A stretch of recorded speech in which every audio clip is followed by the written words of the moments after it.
Hello viewers, welcome back to my channel. আজও আমি আবার একটি নতুন ভিডিও নিয়ে চলে এসেছি। ভিডিওটি প্রথম থেকে শেষ পর্যন্ত মন দিয়ে দেখুন। এই যে গাছ দেখছেন, এই গাছ হচ্ছে শ্বেত আকন্দ ফুলের গাছ। আমরা সকলেই জানি আকন্দ গাছ আমাদের শিব পুজোতে এর ফুল কাজে লাগে। তা এই গাছ এই বর্ষায় হার্ড প্রুনিং করে দিয়েছি। দুঃখিত, ভিডিও করে দেওয়ার কেউ ছিল না বলে এর হার্ড প্রুনিং আমি দেখাতে পারছি না। প্রুনিং করা হয়ে গেছে, সেই অংশ থেকেই আমি ভিডিও করছি। হার্ড প্রুনিং বলতে একদম গোদা বাংলায় আর কি মুড়িয়ে কেটে দেওয়া, আর সফট প্রুনিং হচ্ছে হালকা হালকা শাখা কাটা। এটা হচ্ছে হার্ড প্রুনিং। বিশাল গাছ হয়ে গেছিলো, সেটাকে হার্ড প্রুনিং করে দেওয়া হয়েছে। এখানে দুটি গাছ দেখাচ্ছি, আরও একটি বড় গাছ আছে, সেই গাছটি আমি আর দেখাচ্ছি না। এখানে দুটি গাছকে হার্ড প্রুনিং করা হয়েছে। এইবার আপনারা কি করবেন, চাইলে এই যে কাটা অংশে যে স্যাপ ফাঙ্গিসাইডের প্রলেপ দিয়ে দিতে পারেন, বা আপনারা যে নেল পলিশ দিয়ে দিতে পারেন, যে কোনো একটি করে দিতে পারেন।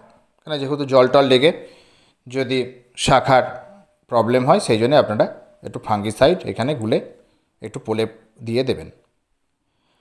আর কি করবেন, শাখাটাতে একটু স্প্রে করে দিতে পারেন, বা এই যে দু একটা যে পাতা আছে কচি, এই পাতাতে একটুখানি দিয়ে দিতে পারেন। অসুবিধা নেই, কারণ এই গাছ খুব আর কি শক্তিশালী গাছ, এদের রোগ পোকা হয় না। আচ্ছা, এইবার আপনারা কি খাবার দেবেন। এইখানে যেহেতু হার্ড প্রুনিং হয়েছে, গাছের অনেক শক্তি অপচয় হয়েছে, গাছ আঘাত পেয়েছে, সেই জন্য একে ভালো করে খাবার দিতে হবে। আমার বাগানে মাটিতে বসানো আছে, এটা চাইলে আপনারা যে 20 লিটারের ড্রামে বা বড় পাত্রে আপনারা চাইলে ছাদ বাগানেও করতে পারেন, টবে।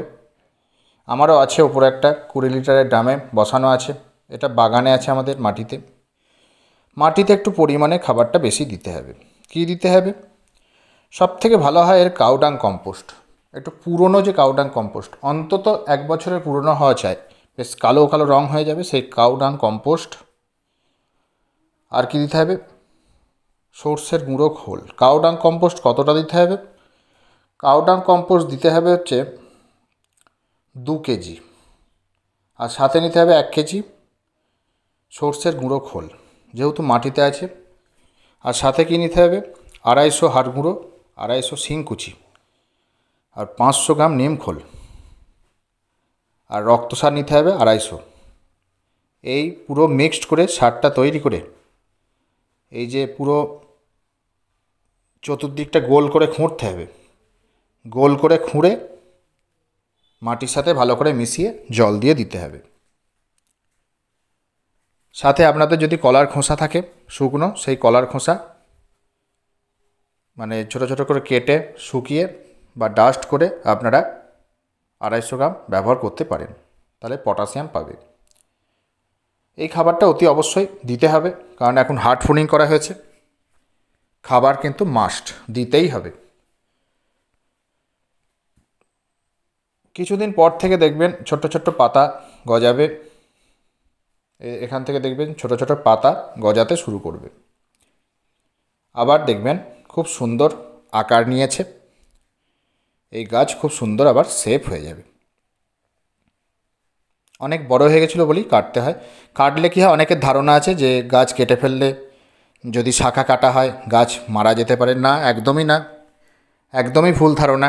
বরঞ্চ প্রুনিং করলে কি হয়, গাছ আরও ভালো হয়, নতুন নতুন ডালপালা আসে, প্রচুর ফুল ফোটে আগামী দিন।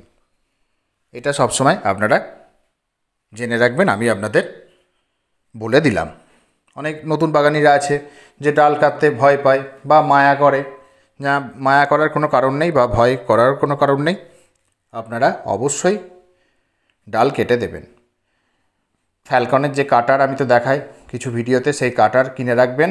আর না হলে অনেক সময় কী হয়, অনেক মোটা ডাল হয়ে যায়, বড় কাটার পেলে তো খুব ভালো হয়, না পেলে হ্যাকসো যে ব্লেড, সেই হ্যাকসো রেখে দেবেন, সেই দিয়েও কাটা যাবে, চিন্তার কোনো কারণ নেই। তাহলে কি বললাম, ফাঙ্গিসাইডের প্রলেপ, ফাঙ্গিসাইড স্প্রে, সাথে মিক্সড জৈব সার দিতেই হচ্ছে কিন্তু। এবার কি, এই গাছ রোদে তো ভালো হয়, এরা খুব রোদ সহ্য করতে পারে, খুবই রোদ সহ্য করতে পারে নাকি, মানে কি বলবো, খুবই হার্ডি প্ল্যান্ট। আর এদের দেখবেন যখন ফুল তুলবেন বা শাখা কাটবেন, দেখবেন একটা তরুক্ষীরের মতো পদার্থ বেরোয় সাদা সাদা। যখনই আপনারা ফুল সংগ্রহ করবেন খুব সাবধান, কারণ এই যে সাদা যে তরুক্ষীরটা বেরোয়, যে আঠাটা বেরোয়, এই আঠা কিন্তু চোখের পক্ষে খুব ক্ষতিকর, মানে একটা বিষাক্ত।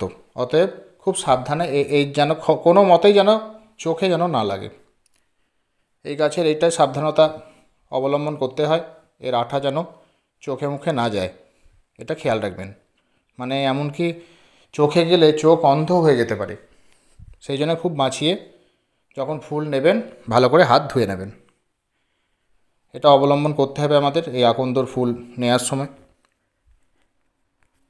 আর এখন তো মাটিতে তো অসুবিধা নেই, জল টল, আর এখন তো বৃষ্টি হচ্ছে, টবে একটু করবেন। টবে যারা বসাবেন আমি একটু বলে দিচ্ছি, এরা একটু ময়েশ্চার পছন্দ করে, কিন্তু না এরম নয় যে দেখা যাচ্ছে যে চপচপে জল হয়ে যাচ্ছে, কাদা কাদা মাটি, তখন কিন্তু পাতা হলুদ হয়ে পাতা পুরো পড়ে যায়, গাছ মরেও যেতে পারে এক এক সময়, মানে এমন জল রুট স্টক হয়ে যায়। এমনি কিন্তু খুব শক্তিশালী, কিন্তু দেখা যাচ্ছে যে দীর্ঘ সময় সারাক্ষণই জল শুকোচ্ছে না, তখন কিন্তু এরা মারা যেতে পারে, টবের ক্ষেত্রে বলছি।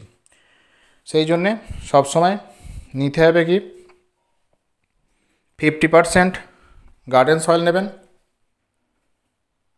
20% নেবেন হচ্ছে কম্পোস্ট, যে কোনো কম্পোস্ট, কাউ ডাং কম্পোস্ট বা ভার্মি কম্পোস্ট, তাহলে ওখানে 70 হলো। আর 20% নেবেন হচ্ছে স্যান্ড, যে বালি, সব থেকে ভালো হয় নদীর যে সাদা বালিটা, ওটা জোগাড় করার চেষ্টা করবেন। লাল বালি থেকে অনেক সময় জল ধরে রাখে আর কি।